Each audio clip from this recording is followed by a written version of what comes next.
కేసులో ఆరోపణలు ఎదుర్కొంటున్న బీఆర్ఎస్ ఎమ్మెల్సీ కవిత ఈరోజు కోర్టు విచారణకు హాజరయ్యారు.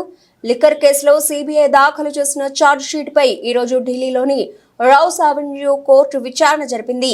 ఈ విచారణకు కవితతో పాటు ఢిల్లీ మాజీ డిప్యూటీ సీఎం మనీష్ సిసోడియాతో పాటు ఇతర నిందితులు హాజరయ్యారు. కవిత వీడియో కాన్ఫరెన్స్ ద్వారా వర్చువల్ గా విచారణకు హాజరయ్యారు. ప్రతివాదులకు సీబీఐ అందజేసిన ప్రతులు సరిగా లేవని విచారణ సందర్భంగా కోర్టుకు న్యాయవాదులు తెలిపారు.